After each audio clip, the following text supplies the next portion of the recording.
Assalamualaikum warahmatullahi wabarakatuh. Perkenalkan, nama saya Mulyana, saya dari kelas 21 Manajemen A. Di sini saya akan menjelaskan materi tentang manajemen pemasaran.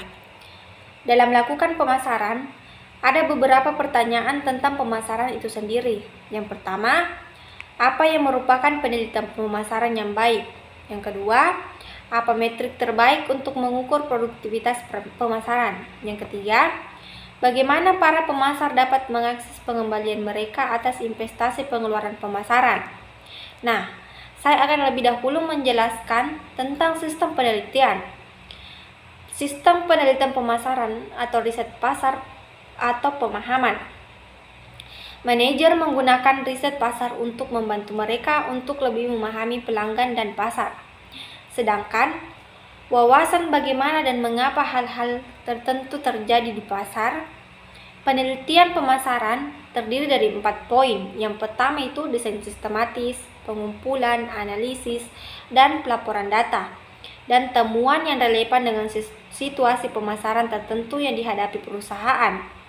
Adapun sarana penelitian kreatif terdiri dari lihat saingan, sumber internet, mitra pemasaran, dan proyek mahasiswa. Proses penelitian pemasaran: 1. Menggambarkan masalah dan tujuan masalah. 2. Mengembangkan rencana penelitian. 3. Kumpulkan informasi. 4. Analisis informasi. 5. Menyajikan temuan. 6. Buatlah keputusan.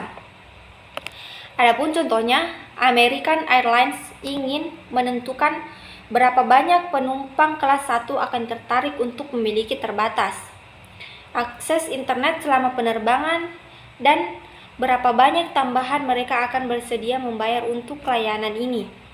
Harus menginvestasikan 90 per pesawat. Untuk selanjutnya, saya akan menjelaskan langkah-langkah melakukan pemasaran. Langkah yang pertama, tentukan masalahnya. Yang kedua, difokuskan penyelidikan. Pemasaran tidak boleh fokus terlalu luas atau terlalu sempit pada pertanyaan penelitian. Mencoba untuk mencari tahu segala sesuatu tentang kebutuhan wisatawan.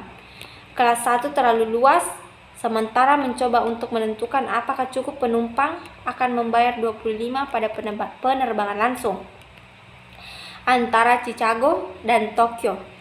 Untuk istirahat bahkan terlalu sempit. Dalam contoh ini, para pemasar setuju untuk mendefinisikan masalah sebagai akan menawarkan layanan internet dalam penerbangan, menciptakan preferensi bertahap dan keuntungan yang cukup bagi, dan membenarkan biaya terhadap kemungkinan investasi lain dalam peningkatan layanan.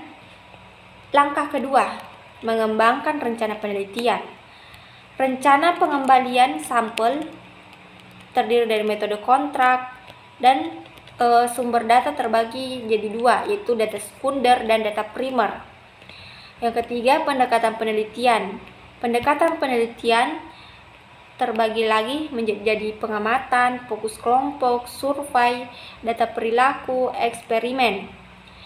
Dan instrumen penelitian terbagi antara kuesioner, ukuran kualitatif, perangkat teknologi.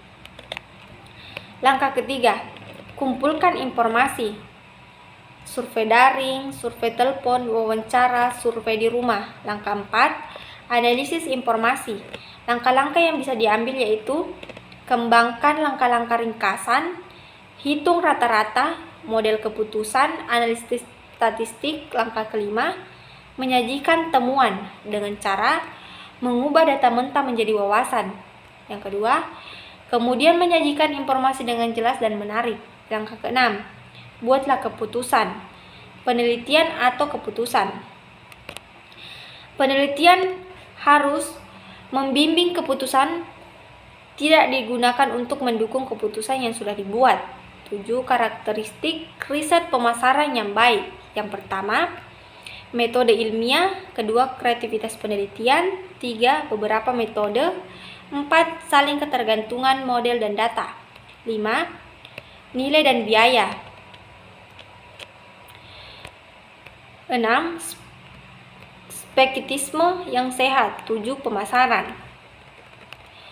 Penelitian pasar harus digunakan dengan benar dan harus dirancang untuk pertanyaan spesifik untuk penonton tertentu, menggunakan alat tertentu, mengukur produktivitas pemasaran. Sebuah survei CMO menentukan bahwa 80% tidak puas dengan kemampuan mereka untuk benchmark program pemasaran mereka, dampak bisnis dan nilai. Metrik pemasaran. Kinerja pemasaran diukur dengan mengukur, membandingkan, menafsirkan. Pasar menghadapi tekanan untuk memberikan bukti yang jelas dan dapat diukur tentang bagaimana pengeluaran pemasaran membantu perusahaan mereka menjadi lebih menguntungkan.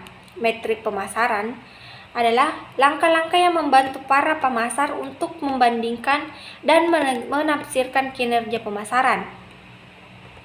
Metrik pemasaran dapat dibagi menjadi dua, yaitu eksternal. Eksternal terbagi dari kesadaran, pangsa pasar, harga relatif, jumlah keluhan, keputusan konsumen.